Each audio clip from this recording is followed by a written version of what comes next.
आज दिनांक 29 सितंबर सन 2020 को मैं SS public convent school Jangipur Ghazipur के ऑनलाइन क्लासेज में कक्षा 10 के समस्त विद्यार्थियों का स्वागत करता हूं।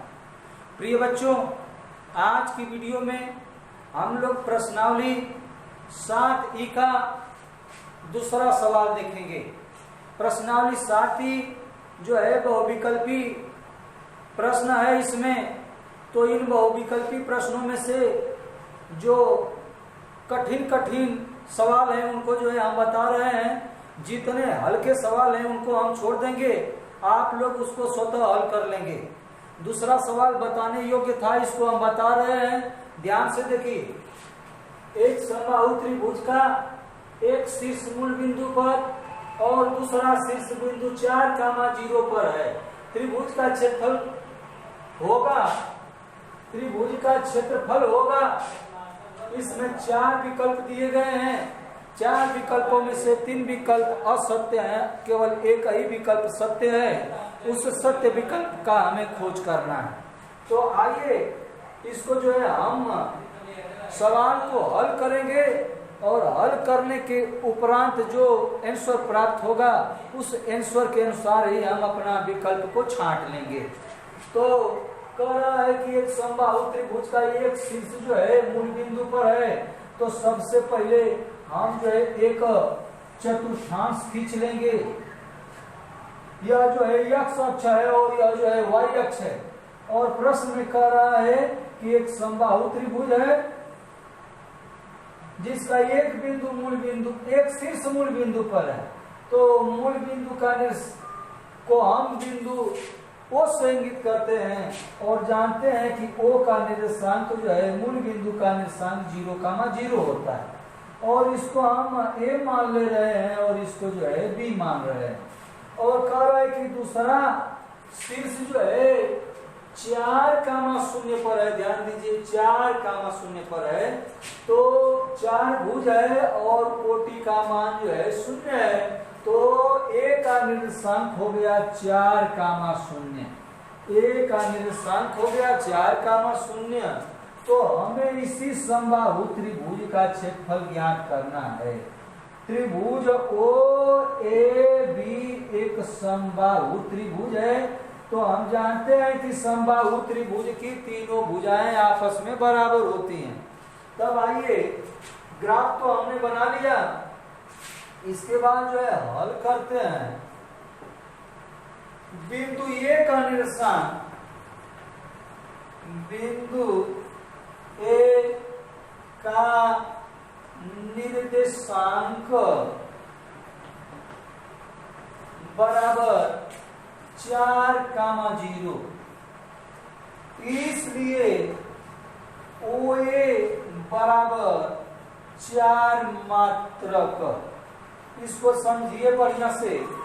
यह जो भुज होता है, यह भुज जो है मूल बिंदु से दूरी को दर्शाता है। यह भुज का मान 4 है, इसलिए OA बराबर 4 मात्रक होगा। यदि A की जगह 5 होता तो OA बराबर 5 मात्रक होता था। तो A के बीच की दूरी 5 मात्रक होता। तो A का निर्देशांक बराबर 4,0, इसलिए OA बराबर 4 मात्रक। जब OA बराबर 4 मात्रक है, इसलिए OA बराबर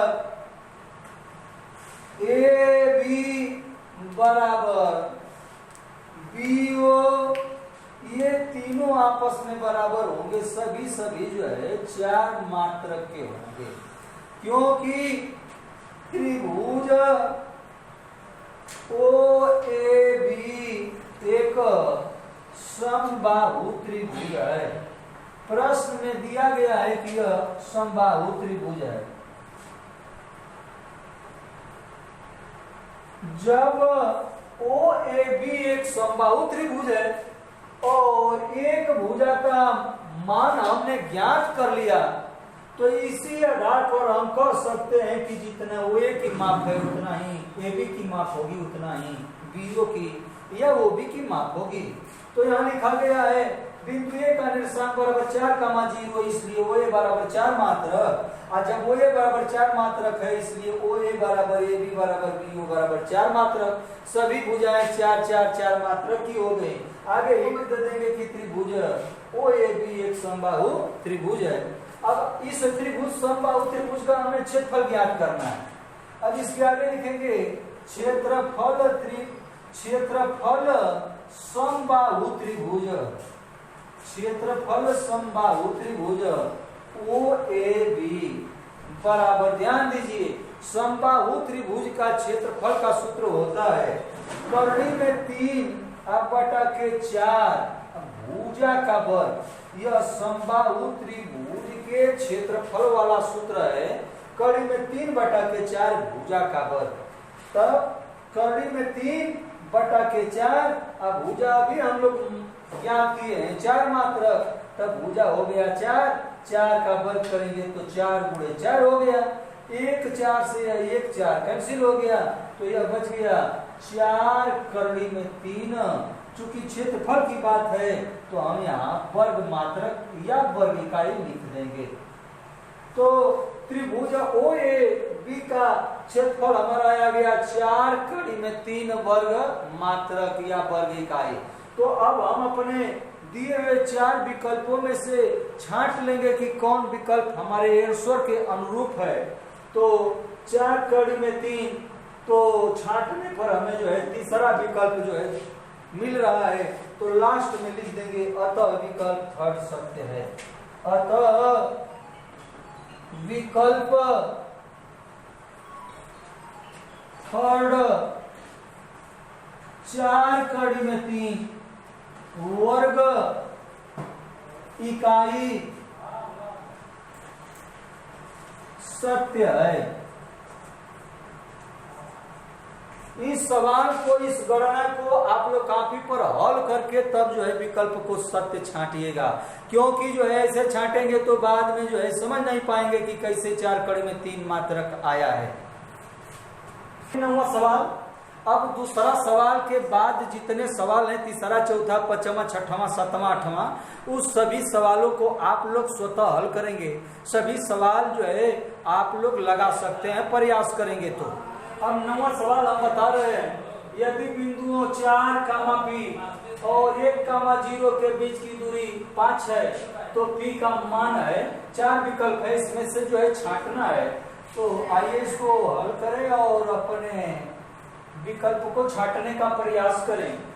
2 बिंदुओं के बीच की दूरी वाला सूत्र का प्रयोग होगा, तो लिखेंगे 4, P और 1, 0 के बीच की दूरी बराबर करड़ी में x1 - x2 का होल वर्ग प्लस y1 - y2 का होल वर्ग दूरी सूत्र है, मान रखेंगे। और यह देखिए यह कह कि 4, P और 1, 0 के बीच की दूरी, तो यह दूरी दिया है हमारा 5, तो इनके बदले में, दूरी के बदले में हम 5 लिख देंगे बराबर। अब सूत्र में मान रखेंगे x1 का मान 4 माइनस x2 का मान 1 का होल वर्ग प्लस y1 का मान P माइनस y2 का मान 0 होल वर्ग। अब 5 बराबर 4 में से घटाएंगे तो ये हो गया 3 का वर्ग प्लस P में से 0 घटाएंगे तो कुल मिलाकर के P का वर्ग। अब 5 बराबर 3 का वर्ग हो जाएगा 9 और प्लस P का वर्ग। अब इसके बाद क्या करेंगे, दोनों पक्षों का वर्ग करने पर, यहाँ ध्यान दीजिए, दोनों पक्षों का वर्ग करने पर तब वर्ग करेंगे, तब 5 का वर्ग करेंगे तो यह 25 हो जाएगा। और यह कौड़ी है दाहिनी और कौड़ी है, तो कौड़ी का जब वर्ग किया जाता है, होल वर्ग किया जाता है, तो केवल कौड़ी का चिन्ह हट जाता है और कौड़ी के अंदर जो पद होते हैं जैसे के तैसे जो लिखे जाते हैं। तो यह हो गया 9 और प्लस p का वर्ग। अब 25 माइनस 9 बराबर p का वर्ग। 25 में से 9 घटाएंगे तो यह 16 हो गया बराबर p का वर्ग। अब इसके आगे इसको दाएं बाएं कर लेंगे, या p का वर्ग बराबर 16 या p बराबर प्लस माइनस कड़ी में 16। वर्गमूल हमेशा प्लस माइनस दोनों में निकाला जाता है। या p बराबर प्लस माइनस 16 का वर्गमूल 4। तो हमसे क्या पूछा जा रहा था?